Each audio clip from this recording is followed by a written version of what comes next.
Quem começa a participar com a gente hoje é a Luciene Landim, repórter de O Tempo em Brasília, falando direto do Congresso Nacional, onde a chamada PEC da blindagem voltou a ser defendida por deputados. Esse retorno à pauta, que foi apresentada pelo deputado e ex-presidente da Câmara, Arthur Lira, acontece depois de uma operação na semana passada que mirou um assessor do deputado Afonso Mota, do PDT do Rio Grande do Sul. E além desta, pelo menos outras 20 investigações sobre supostos desvios de emendas parlamentares estão no Supremo Tribunal Federal. Bom, Lu, conta pra gente o que exatamente é essa PEC. Bom dia.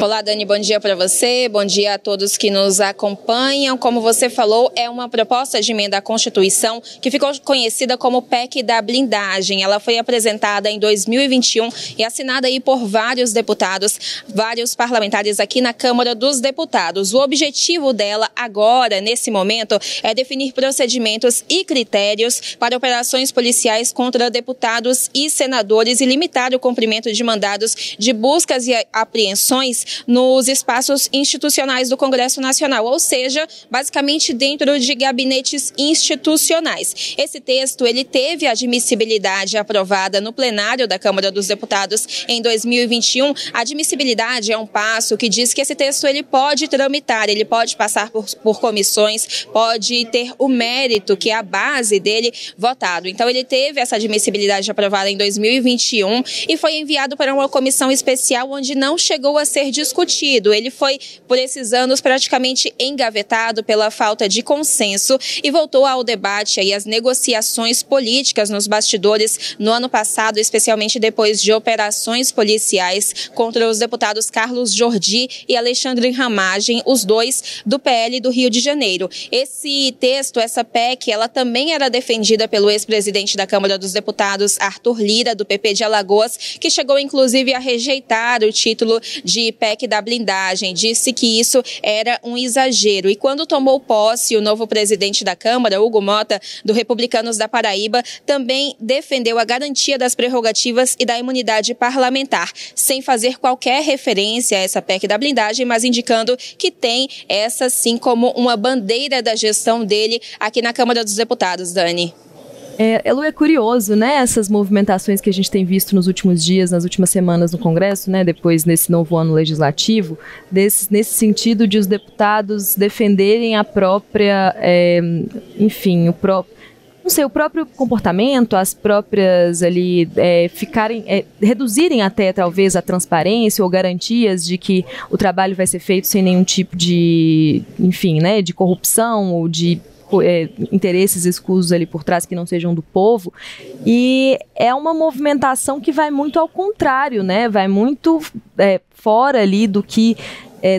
se tem de hoje de prerrogativa popular, do que se espera, né, principalmente por parte dos eleitores, de ter transparência, de ter mais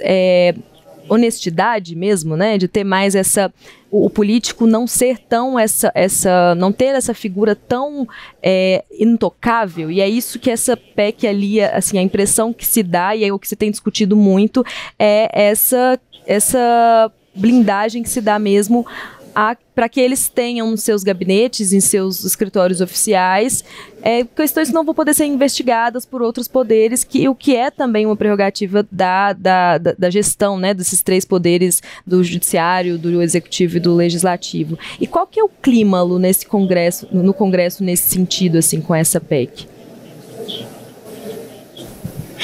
Dani, a principal discussão é do alcance da chamada inviolabilidade aqui nos espaços do Congresso Nacional. É justamente esse o apelo que os congressistas usam para tratar, para discutir esses assuntos. Esse assunto, inclusive, essa PEC, ela volta agora justamente com essas operações mirando emendas parlamentares que têm sido alvo de autorizações do Supremo Tribunal Federal. Esse assunto, ele deve ser levado a reuniões com o Hugo Mota, com o novo presidente da da Câmara dos Deputados. A gente lembra que o Hugo Motta tem adotado o procedimento de toda quinta-feira de manhã, por volta ali das 10 horas da manhã, fazer uma reunião com líderes partidários para tratar sobre as prioridades. A gente ainda não tem um indicativo de que esse assunto vai ser levado exatamente nessas reuniões com todos os líderes, mas de alguma forma ele vai sim ser tratado internamente com o presidente da Câmara dos Deputados. E agora é um assunto que não é de interesse só da oposição. A gente citou que no ano passado voltou a negociação política depois de operações contra os deputados Carlos Jordi e Alexandre Ramagem, que são nomes da oposição,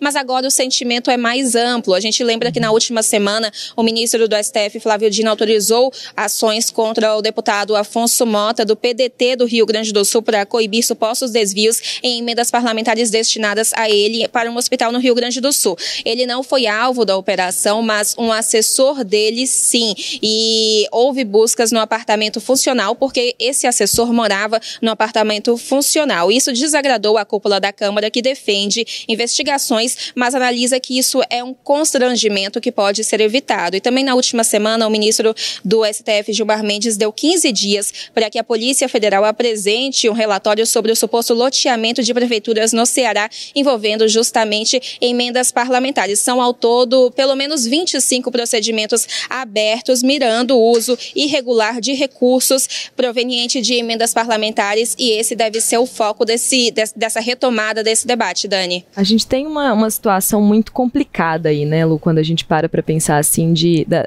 em relação às emendas, que a gente já tem o fator falta de transparência, uma transparência insuficiente, essa busca do STF, que o próprio Congresso entende como uma intervenção ali para que haja transparência na distribuição desses recursos, para que haja realmente e satisfações, né, dos deputados para a população, para o governo, enfim, para que sejam evitados desvios, enfim. E por outro lado, a gente tem os deputados defendendo, os deputados, senadores, parlamentares no geral, defendendo que isso é uma prerrogativa do Congresso e que o STF interfere demais. Eu acho que uma coisa interessante da gente lembrar aqui para o nosso espectador é a questão dessa distribuição dos poderes ali, da união dos poderes do STF, né, o judiciário, não só o STF, mas todos os, enfim, o judiciário, o legislativo e o executivo se unem num sentido de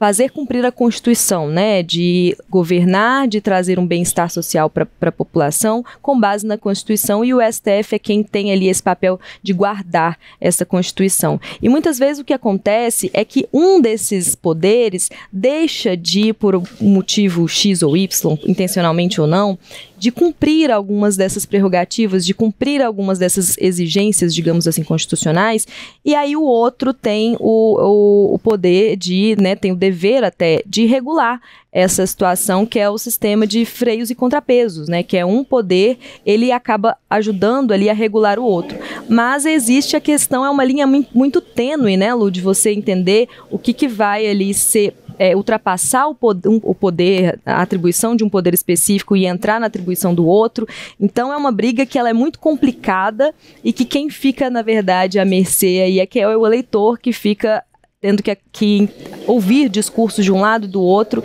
sem realmente entender, de fato, né, o que realmente está acontecendo e quais que são as implicações de tudo isso. Exatamente, e os parlamentares usam como base que eles precisam ser invioláveis, eles precisam ter essa garantia da imunidade parlamentar justamente para atender aos anseios da vontade popular dos eleitores que colocaram eles aqui no Congresso Nacional. Esse é sim um argumento usado por eles em todas essas discussões por aqui, Dani.